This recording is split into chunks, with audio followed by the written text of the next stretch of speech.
মূল issue main কেইটা হৈছে অট'নমাছ ষ্টেটটো আছে, লগতে আমি কাটো অপ'জ কৰিম, তাৰপিছতে ফাৰ্মাৰ্ছ ল' এইটো আছে, তাৰপিছতে বাউণ্ডেৰী আছে, বাউণ্ডেৰীও আমি মানে এতিয়া বৰ্তমান এনফৰ্চ হৈ আছে, whether it is on Nagaland or Meghalaya border, সেইটোতো আমি ফাইট কৰিম। ফাৰ্ষ্ট অট'নমাছ ষ্টেট, ছেকেণ্ড কা, তাৰপিছত ইনফ্লাক্স ইছ্যু আমি ল'ম বুলি কৈছোঁ। এতিয়া কাৰ্বি আংলঙত দেখাইছে আপোনালোক কেনেধৰণৰ আপোনালোক এতিয়া মানে কাৰণ মানে ইয়াত কাৰ্বি আংলং ক্ষেত্ৰত আমি আগত কৈ আছোঁ, ইয়াত কংগ্ৰেছ আৰু বিজেপি একো ডিফাৰেঞ্চ নাই। বৰ্তমান ডিফু কংগ্ৰেছ কেণ্ডিডেট তেখেতে যোৱাকালিলৈকেতো বিজেপি মিনিষ্টাৰ হৈ আছিলে। বিদা সিং লেং APCC কংগ্ৰেছৰ মানে ভাইচ প্ৰেচিডেণ্ট এইটোৱে বিজেপি কেণ্ডিডেট। এইটো গোটেইটো মানে সিহঁতে প্ৰব্লেম হৈ গ'ল, মানে সিহঁতে ওপৰত ক্ষেত্ৰতো ঠিকে আছে, কিন্তু গ্ৰাউণ্ড লেভেল সিহঁতে ভোট কনভাৰ্ট কৰিব পাৰিব নে নাই এইটো কথালৈ মানে এতিয়া পাব্লিকত মানে কনফিউজ আহিছে। আমাৰ কাৰণে মানে SC কেণ্ডিডেটখন এতিয়া চিটুৱেশ্যনটো বহুত ভাল আছে।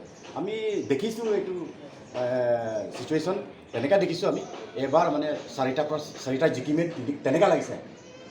মানে আঞ্চলিকতা মানে আমি আছামিজ মেইন ষ্ট্ৰীম পাৰ্টিৰ লগত আছোঁ, ৰাইজৰ দল আৰু AJP ফাৰ্ষ্ট টাইম আমি আছোঁ। সিহঁতৰ ভোটো আমি যথেষ্ট পাওঁ। সিহঁতে ফিজিকেলি আহি পেলাই আমাৰ কাৰণে কেম্পেইন কৰিছে, একেলগে আমি কেম্পেইন কৰিছোঁ।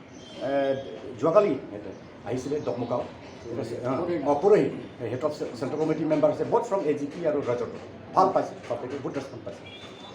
ঘৰে বা মিটিং চলি আছোঁতো আমি door to door house to house এইটো আমি কেম্পেইন চলি আছোঁ। জমকতা নাই আপোনালোকৰ প্ৰব্লেমটো নাই, আমি একদম এতিয়া মানে ফ্ৰী ফৰ অল টাইপ হৈছে আমাৰ কাৰণে, স্মুথলি আমি গৈ আছোঁ। কাৰণ এটা কথাটো ডাঙৰ মিটিং আমি কেলৈ অৰ্গেনাইজ কৰা নাই, কংগ্ৰেছ নিচিনা বা বিজেপি নিচিনা, আমিতো টকা নাই। সেইকাৰণে আমি ভাবিছোঁ এইটো কৈ মানে ঘৰে ঘৰে যোৱাটোৱে ভাল, আমি ডাইৰেক্ট মানুহৰ লগত কথা পাতিব পাৰিম। পাব্লিক মিটিং হ'লে লেকচাৰে দিব, পাব্লিকটো একো কথা ক'বলৈ চান্স নাপাবতো। এতিয়া ঘৰে ঘৰে গৈ আমি ডাইৰেক্ট ডিছকাছ কৰিবলৈ চান্স পাইছোঁ, এইটোৱে আমাৰ প্লাছ পইণ্ট, এইটোৱে আৰু।